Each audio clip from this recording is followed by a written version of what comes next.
Welcome to Access a Trader, the #1 community for those who are committed to taking control of their trading in order to achieve success, profitability, and longevity.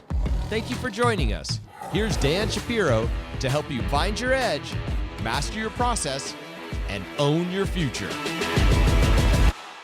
Hey guys, good evening everybody. Welcome to another edition of the AccessATrader.com nightly wrap-up show. Happy Monday, everybody. Hope everybody had a great weekend. Hope everybody had a good trading day, and hopefully just everybody is happy. If you could be so kind, guys, take a moment out, support the channel, click a like, share, subscribe if you haven't come aboard already. And again, I will continue to do my best to kind of echo my points from day to day, and that's basically the only is. Nobody's trying to predict what's going to happen a month from now, a week from now.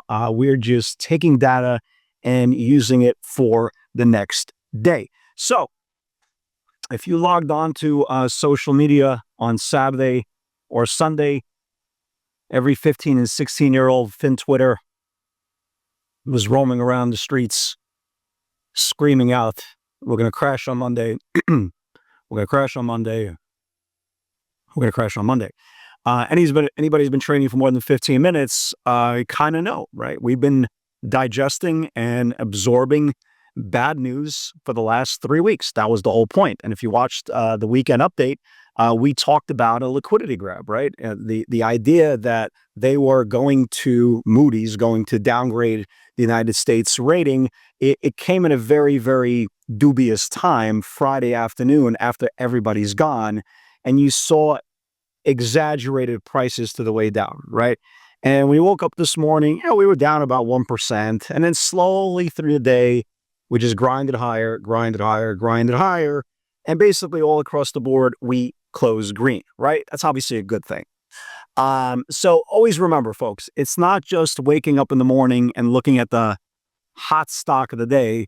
You got to read the room, right? You got to read the room. You got to know, what type of market you're in. And if you've been, trading for the last 3 weeks, again, you don't need a long history with the market. Tariff news, bad, we go higher. Earnings, some news, bad, we go higher. And data, economic data comes out bad, we go higher, right? We've been going higher. That's the whole point. So when you're running around social media, and again, I always chuckle when I talk about social media, but if that's where you're getting all your information from, your development is going to be pulled back just a couple of years, just a tad. So be very careful, guys. Understand the sentiment, read the room, and technical analysis telling us what's happening here. That's the good news, right? The good news is they continue to engulf bad news. Here's kind of where I want to play a little bit of devil's advocate, right? So as much as we saw some really good moves off the bottom and a whole number of stocks today, closed green. You had pretty much all the Bitcoin names, the MSTRs of the world. You had a lot of semiconductors acting very, very well today. Avago was green, and Microsoft's not a semi, but Microsoft was green, and NVDA was green, right? You kind of get the message. Amazon squeaked out a green day, right? Google was green. So you kind of see that the NASDAQ 100 did a great job today. Here's where I turn around and I go, wonder if I saw this movie before. And here's kind of, and bear with me for a second. This is kind of where I want to kind of brainstorm, right? This is kind of where I try to always look at the market from the other side. So we've had this pretty epic run, right? Ever since we reclaimed back the 50-day moving average at 462 on May the 1st, we are now 522. So you're talking about 60 points to the upside on the Qs. Day 2, somebody said, Dan, the market's overbought. Right. Anyway, here's the good news, right? That's the good news. Great rally. We continue to look higher. Everything is great. The problem is a lot of names did not rally today, right? And closed below the previous day's range. So I want to give you guys a couple of examples, right? AMD has now put in 4 consecutive red candles closing right on the 5-day moving average. Why is that a big deal? Well, it's really not a big deal, but I try to picture, I try to put myself in a situation that says, well, what happens if there is a delayed reaction tomorrow, right? They did a great job today. A lot of traders got caught shorting to the hole, and they usually will run back up the market. But my question is, and again, just kind of putting it out there, it's a rhetorical question. It's not here or there.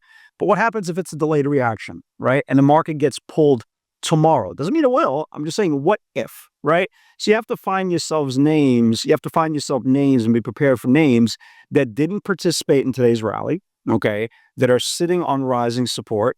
And if the market does have a delayed reaction, which again, maybe it does, maybe it doesn't, we have an opportunity to be prepared for the downside. So here is AMD, right? AMD is just sitting here right on 5-day support. And you can see here 4 straight days of red candles, which basically means there's 4 straight days, despite how strong the stock is. And again, guys, nobody is talking about, where it's going to be 3 months from now, 4 weeks from now, or 3 days from now. We're talking about tomorrow, in case, right? In case. That's the whole point. Now, what happens if it loses the 5-day, right? If you've been watching this broadcast for a long time, you've been trading with me in the webinar for north of 15, 16 years, you kind of know that the 5-day is important. Now, what happens if AMD loses the 5-day tomorrow, right? Well, we could get a back test, and that's the whole point. In this type of environment, when you have a lot of names that are way above their breakout levels, again, gravity does kick in. And just because you had a pitcher come in today and pitch 9 innings of one-hit ball and striking out 13 doesn't mean the next starter tomorrow will replicate the same thing. And that's the whole point. The guy could come in tomorrow, pitch an inning in the third, and get lit up for 9 runs in an inning in the third. So I want to keep an eye on it, right? I want to keep an eye. As much as I like a lot of names, I'll give you some names tomorrow to the upside. I want to watch AMD, right? I want to make just in case, right? Just in case we're prepared to the downside. I want to see what happens if it loses the 5-day. Tesla, right? Tesla is strong as hell. Let's put it out there. Strong as hell. Gun to my head, the stock sees 350 before it sees 330 first. Guess what? There is no gun to my head, right? And again, just like everything else, gravity is real. And again, I just want to put ourselves in a position that if there is, if there is a pullback, delayed reaction tomorrow on this Moody's downgrade, are we going to be prepared, right? If you look at Tesla, exactly the same way as AMD, it closed right on its 5-day moving average. Now, there's a two-way scenario going on Tesla for tomorrow. I would personally would want to see this thing wake up and start pushing back into the 350s because I think that's where the market is. I think that's where the validity of the sentiment is. But as I said a few minutes ago, what happens if there is a pulled reaction, a delayed reaction? So Tesla, I definitely want to watch this thing for tomorrow on both sides. If it reclaims back the 5-day moving average, I want to go long. If it confirms today and starts losing the 5-day moving average, guys, there's like 13, 14 points. Let's not be naive. As much as Tesla had a phenomenal run, and I love Tesla as much as anybody, you can't be naive to think the stock keeps on going, and going. Again, I wanted to, because again, I think there is a much better value trade to the upside because the bulls are digesting last week's gains. But of course, we always talk about we want to be prepared on both sides of the market. And that's very, very important, right? That's very, very important. What else do I want to talk about this evening? So you have also a lot of names that when you saw this morning, they were buying them into weakness, right? Buying them to weakness, and we see some pretty good option flow come into the stock. NVIDIA looks absolutely amazing. And the longer it continues to go sideways, right? The longer it continues to go sideways, their monster better has been coming in now for the last week or so, but they started betting that 139s, the 140s, right? The longer it continues to go sideways, the higher probability it will actually wake up. Again, we definitely want to keep an eye on that. Amazon, we started seeing some short-term $200, $210 and $215 calls come in. Why is that important? Well, the stock right now is sitting under the 5-day moving average. You see it, guys? You see this orange line? It's sitting underneath 5-day supply. And if you look at the chart, right, the last 3 days have been rejected at literally the same area. So if Amazon's going to wake up, I'd like to see this thing get above the 5-day moving average and start trucking tomorrow, right? We definitely want to keep an eye on that.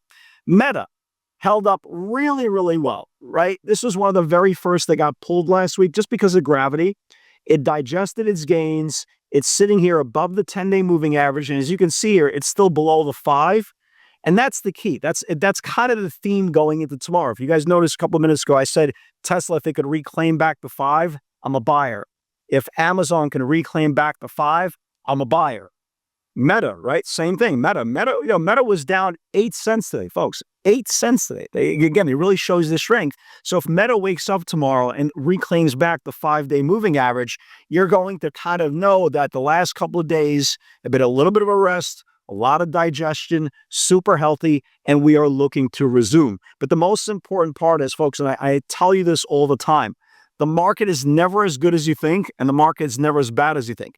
Buyers do get tired. Sellers do get tired. And you can see this by the illustration on the QQQ chart, right? Fundamentally, nothing changed between when we lost the 50-day moving average on February the 24th versus where the sellers got gassed out on April the 7th. Nothing materialistically, nothing fundamentally changed. The only thing that changed, they started kind of omitting the bad news, right? They started omitting the tariff talk and all that other economic data. So my question is, well, why can't buyers get tired as well? And that's exactly what you have to look for. It doesn't appear that way. It doesn't show up in the box score. Matter of fact, if you look at the Qs, we've now closed 1, 2, 3, 4, 5, 6 days in a row of green candles, which means the close was higher than the open. That means every single dip was bought. And you could see here how the Qs reclaim back the 5-day moving average.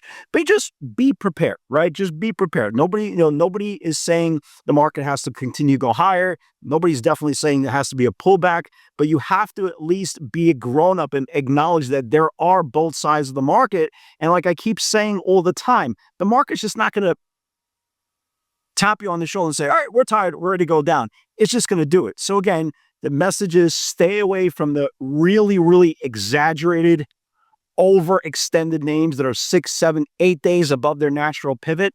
Stick to the names that are coming out of the bottom channel and just make sure your stock that you're watching or holding does not lose the previous day's lows. Because if it does lose the previous day's lows, that's the whole premise of the PS60 theory. Stocks cannot go higher if it doesn't take out the previous day's high and starts building above.